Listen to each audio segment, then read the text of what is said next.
larger, wildfires are obliterating more of America's landscape. It's because of climate change that's largely man-made. Our burning of fossil fuels is damaging planet Earth, and the time to stop it is running out. By the end of the century, climate change could shrink the U.S. economy by hundreds of billions of dollars. That is the warning in a new report released on Friday ahead of schedule by the Trump administration. The government report has found that climate change has doubled the destruction from wildfires in the American Southwest. It warns farmers you could see your crops devastated by droughts and heavy rain in the decades to come. According to this new government report, rising seas and storms could force tens of millions of Americans to move within the next century, and that some coastal cities are already seeing the effects. The report also predicts extreme heat waves will get much worse, and that cities including Phoenix could have blistering triple-digit temps 150 days out of the year by the end of this century. The climate science is accepted science. Governments across the nation are spending billions of dollars preparing for what is to come. The U.S. military, too, billions of dollars. This is not a political issue. It's science. But some have made it political, especially Republicans. And as a result, a lot of folks have missed this report. It was dropped, as I said, ahead of schedule on Black Friday, when a lot of Americans are busy shopping, eating Thanksgiving leftovers, and spending time with the family. But it's extremely important. The Fox Business Network's Blake Berman reporting. He's live at the White House. Blake? Hi there, Shepard. Exactly right. Dropped on Friday, but this is the first time we have heard from the president since he got back here to the White House. So reporters asked him about the fourth National Climate Assessment, especially about the economic findings of this report. And the president said of those economic findings, quote, "I don't believe it."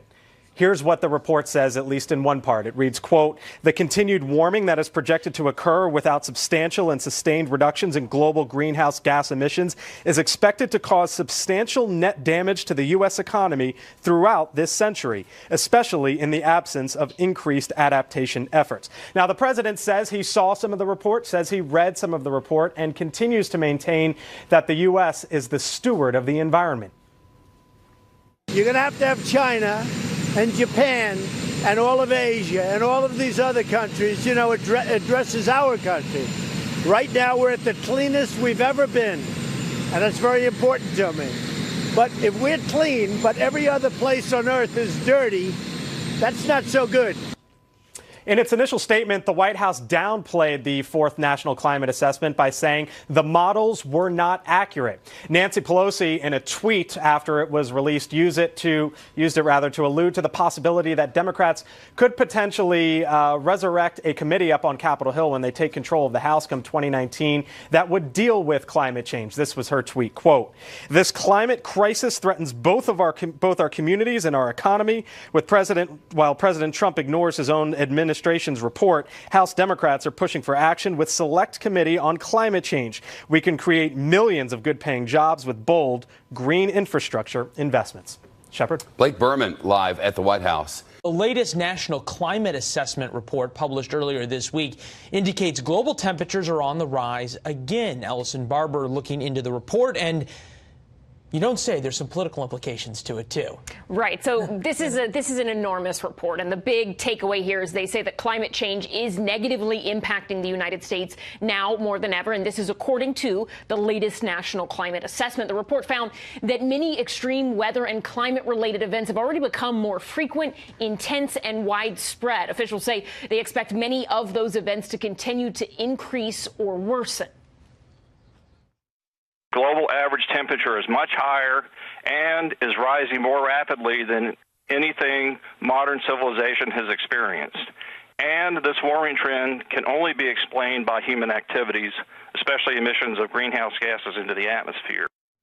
If there is not substantial and sustained global mitigation and regional adaptation efforts, the report warns climate change is expected to cause growing losses to American infrastructure and property and impede the rate of economic growth over this century. The report is over 1,600 pages. It looks at the impacts of climate change now and in the future. It says some aspects of our economy could see some improvement in a warmer world, but longer term, they say it's going to hurt the U.S. economy. This sort of assessment is released every 4 years. it's mandated by Congress in the Global Change Research Act of 1990. 13 federal agencies are part of the group that worked on this. The Trump administration released it, though the report seems to contradict some of the president's views on climate change. Is it possible that climate change is a real issue here? Well, we'll be looking at everything. I mean, it is land management and it's forest management, really, is what you mean. But we're going to be looking at every factor, and we're going to get to the bottom of it. Economies and industries that are said to be particularly at risk are things like agriculture, tourism, fisheries. Leland, this just came out on Friday, so I expect we'll probably get more reaction from Capitol Hill, particularly from Republicans as we move ahead. Well, and from Democrats as well, as they take over Congress come January. They say that climate change can be a big part of their platform, especially the more progressive part of the Democratic Party. Ellison Barber with this. Ellison, thanks.